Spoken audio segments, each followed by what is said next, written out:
1995年7月30日日曜日。首筋に汗がまとわりつくような暑い夜。東京都八王子大和田町の公園からは、盆踊りの音が響いていた。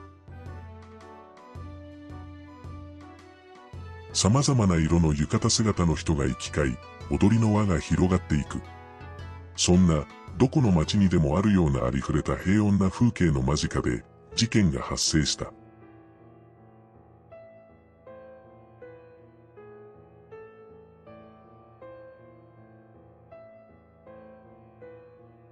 午後9時15分頃。盆踊り会場の公園から100メートルほどのところにあるスーパーマーケット、南平大和田店。この店の2階事務所内で拳銃を持った何者かによって、女性従業員3人が射殺された。被害者はパート女性従業員の A 子さん、47歳、女子高生のアルバイト B さん、17歳同じくアルバイトの女子高生 C さん、16歳の3人だ。スーパーマーケットの営業時間は21時まで。パートの A 子さんが店舗の施錠と消灯を行い、閉店作業を終えた直後のことだ。侵入した犯人によって、パート従業員 A 子さんは体を縛られることなく、銃の取っ手で右顔面を殴られた後、突き飛ばされ、金庫の隣に置かれていた冷蔵庫の脇の隙間に押し込まれたと見られている。前に額と頭頂部に銃口を押し付けられ、それぞれに1発ずつ計2発を銃撃されて命を落とした。女子高生2人は、口を粘着テープで塞がれ、互いの手を縛られた状態で、うつ伏せにされ、至近距離から後頭部に1発ずつ撃たれ、命を奪われた。3人全員が即死状態であったと見られている。犯人は銃撃後、金品を一切奪うことなく現場を離れた。金庫には、土日の売上分400万円が保管されていたが、開けようとした形跡はなかった。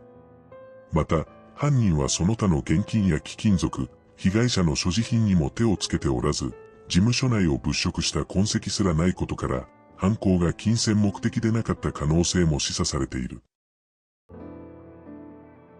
事件発生後、犯人は現場から逃走した。犯行に使われた拳銃はフィリピン製のスカイヤーズ・ビンガムとされている。これはアメリカのコルト・ファイアームズ社のコピー品の38口径回転式拳銃。1980年代に暴力団のルートで大量に日本へ流れてきたものと言われている。粗悪品で命中率が低いとされるこの銃を使い、3人の被害者の脳幹を確実に撃ち抜いたことから、犯人は拳銃の使い方に慣れた。プロの殺し屋とする説もある。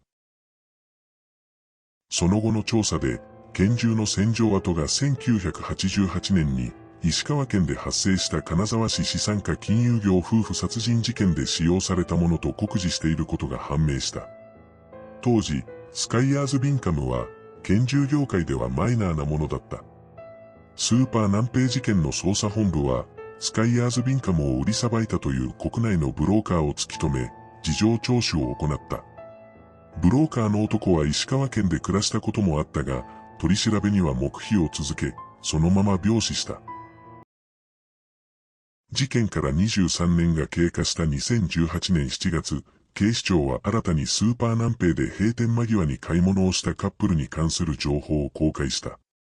このカップルは、事件当日の20時56分頃、青果3点、もやし、ハム、焼きそば、お好み焼きの計7点、税込み1754円分を購入した後、スーパーの駐車場に向かい、白い色のセダンに乗り込んで立ち去った。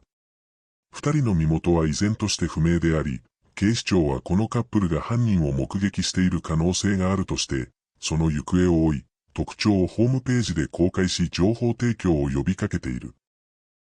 また、警視庁は、現場の2階事務所に残された口紅のついた吸い殻が、未だに誰のものか判明していないということも発表している。銘柄はマイルドセブンライトのソフトパッケージで、事務所内の灰皿に吸い殻が置かれていた。事件前、スーパー南平の2階事務所に出入りしていた女性に心当たりがある場合は、警視庁まで連絡をしてほしい。事件現場となったスーパー南平大和田店は、事件後一度閉店し、店名を変えて再スタートを切ったが、その後再び店を閉めた。現在は駐車場となっている。警視庁は2万人以上の人員を動員し、取り調べ対象者も2万人を超えたというが、依然として犯人の行方は知れない。この事件は単なる強盗事件にしては異常なまでに計画的であり、犯人は冷静で全てを仕組んだかのように見える。その冷徹な行動と無駄のない動きからは、計画性とともに洗練された犯罪者の姿が見える。警察が捜査を続けても、犯人像が絞りきれないのは、犯人が意図的に証拠を残さず、見つけられるはずの手がかりを巧妙に隠しているからである。この事件が未解決のままであることは、まるで犯人が今もどこかで静かに息を潜めているような不気味さを感じさせる。この事件には、現在600万円の懸賞金が用意されている。懸賞金は、事件に関する情報提供者に対して、捜査への貢献度に応じて支払われる。支払いは、警察庁及び大和田町スーパー事務所内拳銃使用強盗殺人事件の捜査に協力する会から行われ、上限額は600万円となっている。何か少しでもこの事件に関連する情報を知っている人は、警視庁八王子警察署大和田町スーパー事務所内拳銃使用強盗殺人事件特別捜査本部。電話 042-621-0110 代表まで必ず連絡をしてほしい。